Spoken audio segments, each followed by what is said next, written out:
Hello everyone. Today we will learn class 10 linear equation in two variable exercise 3.1 का question number 6. Question number 6 is given that the linear equation in 2x plus 3y minus 8 is equal to 0. Write another linear equation in two variables such that the geometrical representation of a pair so formed is.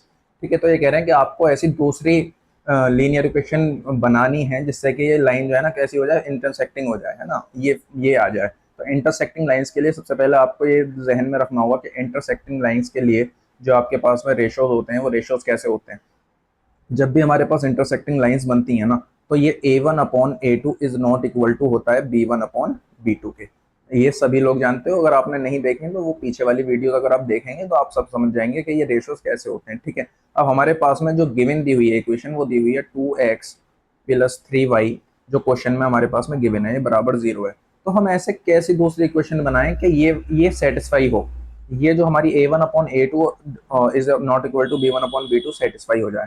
तो हम क्या करेंगे, कोई भी randomly number लिख सकते हैं यहाँ पे, जैसे फॉर एग्जांपल 5x और मैंने लिख दिया यहाँ पे प्लस 7y और मैंने यहाँ पे लिख दिया माइनस का 3 इज इक्वल टू 0। ठीक है, अब अगर आप देखोगे, देखो इसको बोलते हैं हम a1, ये जो 2 है ये हमारा a1 है। तो यहाँ पे अगर मैं 2/5 लिखूंगा a2 और यहाँ लिखूंगा मैं 3/7, क्या ये बराबर है? तो आप कहेंगे नहीं, ये बराबर नहीं है। तो जब ये बराबर नहीं है इसका मतलब ये सेटिस्फाई हो गया। तो हमारी ये वाली इक्वेशन हमने जो लिखी है ना, ये बिल्कुल ठीक लिखी है।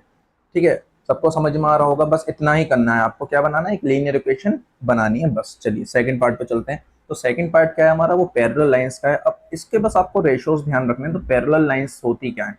देखो, पैरेलल लाइंस का मतलब ये होता है जब हमारी पैरेलल लाइंस होती हैं, जब हमारे ratios a1/a2 is equal to होते हैं b1/b2, मगर C1/C2 के इक्वल नहीं होते हैं, तो हमारी कैसी लाइंस होती हैं? पैरेलल लाइंस होती हैं। अब हम वो इक्वेशन लिखेंगे जो हमारे क्वेश्चन में गिवन है हमको।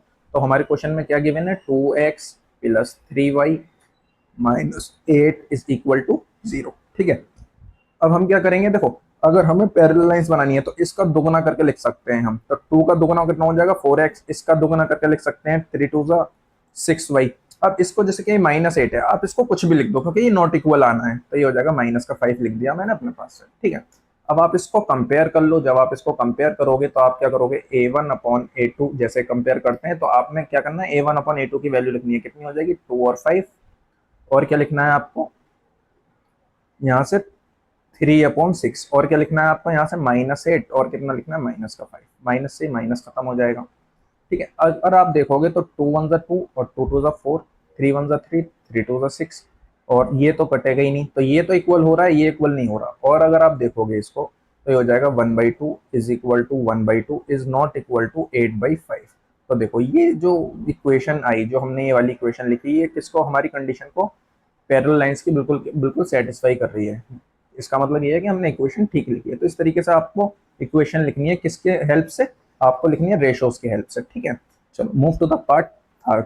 तो पार्ट थर्ड में क्या दिया हुआ हमारे पास में? कोइंसिडेंट लाइंस दी हुई हैं। तो कोइंसिडेंट लाइंस कैसी लाइंस होती हैं? जो एक के ऊपर एक लाइंस होती हैं। तो कोइंसिडेंट लाइंस के जो रेशोज होते हैं वो आपको मैं लिखा देता हूँ।